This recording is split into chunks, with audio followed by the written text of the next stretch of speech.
Hey, what's going on, guys? It's me once again, JV, coming to you live from my vehicle today. It's Friday, February the 4th, 2022.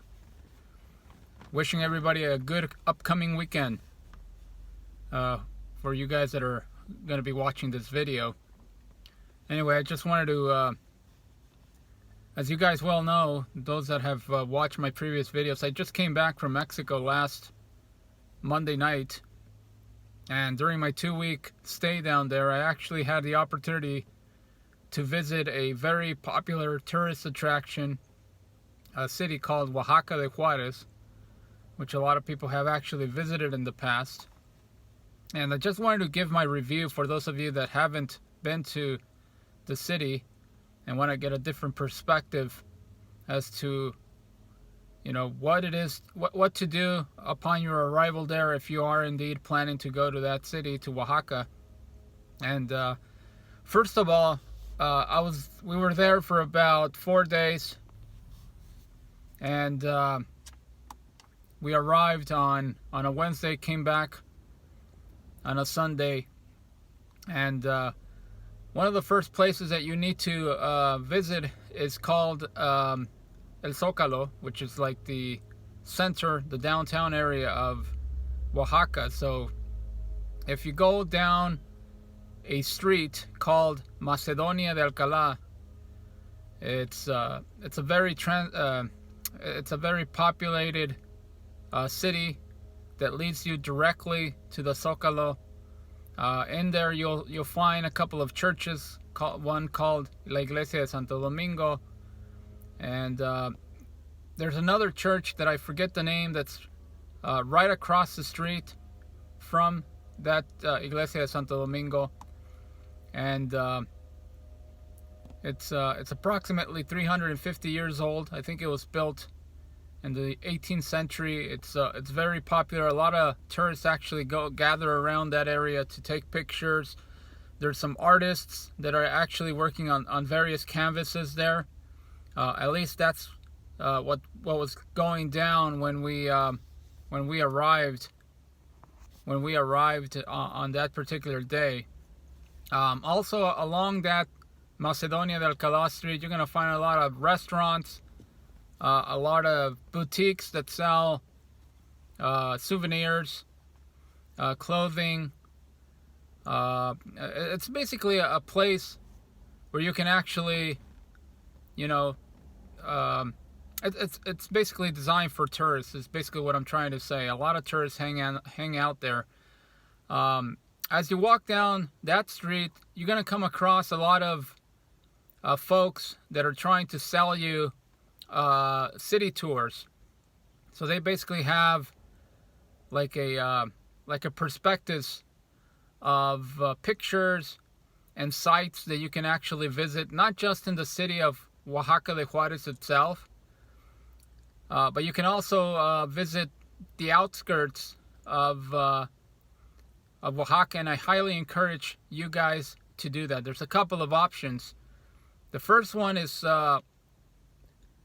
option is to visit the pre-Hispanic ruins called Monte Albán, which is about 20 minutes away from the city. It's basically a configuration of buildings and ruins and pyramids of the indigenous people that lived in that area in Oaxaca prior to the arrival of the Spanish. So the tourist guide will give you a rundown, will give you a historical context, and he will educate you on what it all meant, the topography, the various ceremonial locations where masses were held or rituals were held. It's a very informative 2 hours that you're going to be spending there in Monte Albán. It's a fascinating place. I do encourage you guys to take umbrellas, sunblock, because there is no shade whatsoever, and when the sun hits you directly it can definitely leave a mark on you. Even though that day was the weather was excellent. It was nice, cool, and breezy, and yet my girlfriend actually got pretty tanned because she wasn't wearing anything. No umbrella, no sunblock. So you want to make sure that you take the proper precautions when it comes to blocking yourself away from the sun. So basically you spend about 2 hours there. Then you go to another place where they actually ferment the famous Mexican alcoholic beverage called mezcal, where they have the Agave Villages there, and they give you a little brief description of how the various mezcales are actually fermented and prepared. You get a little bit of a taste of the various mezcales there, and you spend we spent about half an hour to 45 minutes on that particular part of our excursion, if you will. From there, they'll take you to a restaurant, which is like a buffet type of a restaurant where you pay a flat fee. I believe it's, if I'm not mistaken, it was about 150 pesos, which if you convert that into American dollars, it's about $8, $7 to $8, and you basically get to eat a lot of the local cuisine that Oaxaca has to offer. Mole negro, various seafood opportunities. They give you a very popular beverage, which is called tejote, which has ingredients of corn and cacao. It's a natural chocolate cacao that they serve you on water. It's very delicious. It runs you about 15 pesos, which once again that's basically less than $1. And you spend about an hour and a half there. You can, as I mentioned, eat all you want, all you can consume. And then after that, you can go, they take you to a very popular place called Barro Negro. Barro Negro it's basically it's basically a Oaxaca traditional, I don't know how to explain it, but it's like something made out of clay. It's like an object made out of clay where they actually stored their water and other liquids back in the middle of the 20th century. And apparently what happened was the owners of that place, it was a couple basically, and they by accident made some sort of a mistake which converted the object made out of clay from gray to black, the exterior of it. And apparently that brought a lot of notoriety. The aesthetics were a lot better. It was a lot more beautiful. And it became very famous in the 60s and 70s. A lot of famous people, actually from all over the world, actually visited that place. Nelson Rockefeller, for example, who was the richest man in the world at the time, personally actually visited the place, took a picture with the owner, and I believe he ordered hundreds of these artifact pieces for his own personal collection. The oldest daughter of Barack and Michelle Obama actually attended this place as well, and there are actually pictures that were taken of these individuals when they attended this house where they basically make these artifacts. So, I believe Jimmy Carter was also there in the late 70s when he was the president. So a lot of famous people actually go there. They give you like a 15-minute visual of how they actually make this out of clay, out of mud. It's a fascinating way that they make these artifacts, and they give you the opportunity to actually purchase that as well. Purchase any of these souvenirs, as I mentioned. But yeah, that's the and then after that, I think they take you to another monastery that was very popular in the 17th century, where a lot of monks actually lived. It wasn't fully completed. It's another fascinating church. I believe till this day they utilize it for the preservation of their culture, among other activities. But it's a very thorough tourist. It's a very thorough rundown of this particular tour that we took. We started out around 9:30 in the morning. We ended at 6, and it was a day full of activities. We were pretty worn out at the end of the day, but that's definitely one of the things that you can do if you do travel to Oaxaca. You can actually take that tour.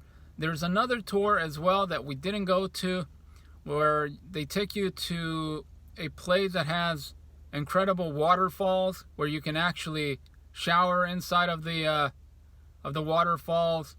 And apparently that's really one of the main attractions and one of the main reasons why tourists actually choose that tour, is because of that experience of being able to do that. They also take you to watch one of the 3 biggest trees in the world as far as its diameter is concerned. It's a huge tree. It's very, very big. They take you to watch that as well, and I believe there's a couple of other sites that they take you that you go and see. But like I said, we didn't get a chance to actually go to that one. But that's also a very popular tour that a lot of tourists actually go to. The city itself, it's not very big. You can actually walk around the main tourist attractions within one day.